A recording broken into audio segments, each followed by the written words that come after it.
Hello viewers, আসসালামু আলাইকুম। Redmi তাদের 15 সিরিজের ভিতরে Redmi 15C officially already launch করে দিয়েছে, যেখানে আপনারা 6000 mAh এর ম্যাসিভ ব্যাটারি পাবেন। IP64 রেটিং দেওয়া আছে। তো কাদের এই ফোনটা কেনা উচিত, কাদের কেনা উচিত না, ওভারঅল একটা টোটাল কম্প্যাক্টেড ভিডিও। তো দেরি না করে চলুন শুরু করা যাক। তাহলে প্রথমে আমরা যদি এই ফোনের লুকস আর ডিজাইনের কথা বলি, নিঃসন্দেহে এই ফোনটা প্রথম দেখাতে যে কারো পছন্দ হবে, কারণ সিম্পলের দিক থেকে এই ফোনটার ডিজাইনটা একদমই টপ ক্লাস।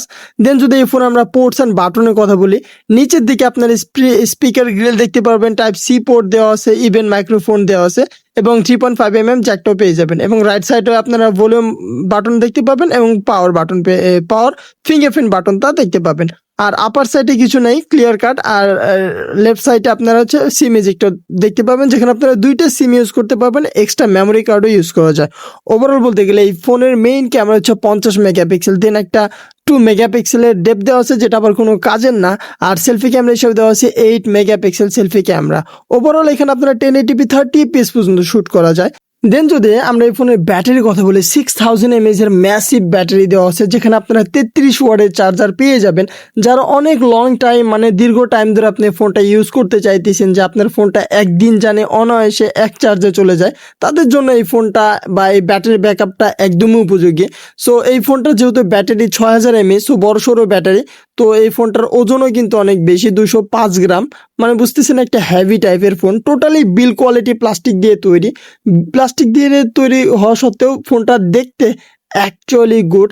IP64 এর রেটিং দেওয়া আছে, মানে ছিটা ফোটা পানি লাগলেও এই ফোনে কোনো ইস্যু হবে না। আর প্রসেসর হিসেবে দিয়ে ইউজ করা হয়েছে MediaTek Helio G81 Ultra।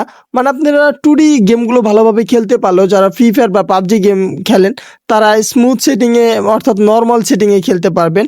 আর গেম খেললে হয়তো বা আপনারা ল্যাগ ম্যাক হিটিং ইস্যু দেখা দিতে পারে, যেহেতু এটা একটা এন্ট্রি লেভেলের চিপসেট। সো দ্যাট এটা বুঝতেই পারতেছেন, এখান থেকে গেমিং এক্সপিরিয়েন্স বা গেমিং পারফরমেন্স খুবই আহামরি লেভেলের ভালো পাবেন এমন কোনো বিষয় না। মানে 2D গেমগুলো খেলতে পারবেন ভালোভাবে, বাট ওই 3D গেমগুলো ওইভাবে খেলা যাবে না, হয়তো ল্যাগ ম্যাক পারবে।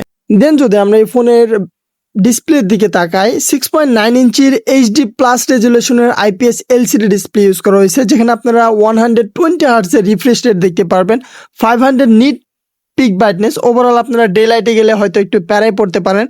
পাঞ্চুয়াল ডিসপ্লে দেওয়া বাদে এখানে আপনারা ওয়াটার ড্রপ নচ ডিসপ্লে দেখতে পারবেন, যেটা 2025 সালে এটা এসে এই ডিসপ্লেটা দেখতে অ্যাকচুয়ালি বাজে দেখায়।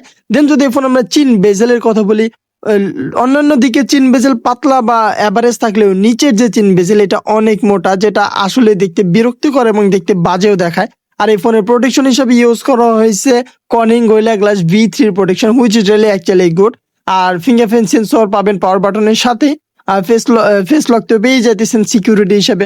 দেন আমি যদি বলি যে এই ফোনটা কার কার নেওয়া উচিত, অ্যাকচুয়ালি যারা গেম খেলবেন বা ক্যামেরা পারপাসে নেবেন বা ডিসপ্লে পারপাসে নেবেন, যারা এইসব টেনশনে এই ফোনটা কেনার চিন্তা ভাবনা করতেছেন, তারা একদমই এই ফোনটা কেনেন না, টোটালি ধরা খাবেন। কারণ এর ক্যামেরা পারফরমেন্সও খুব একটু বেশি ভালো না, আর এইটা দিয়ে খুব আহামেরি লেভেলের গেমিংও পাবেন না। ওভারঅল বলতে গেলে যারা টুকটাক ভিডিও দেখে বা অ্যাভারেজ নর্মাল কোয়ালিটি বা 2D গেমগুলো খেলে, তাদের জন্য হয়তো এই ফোনটা পারফেক্ট হলেও হতে পারে। বাট যারা আপনারা গেম খেলবেন বা ক্যামেরার ভালো পারফরমেন্স নেওয়ার জন্য নিতেছেন, তারা ভাই এই ফোনটা থেকে বেরোতে থাকলেই ভালো হয়।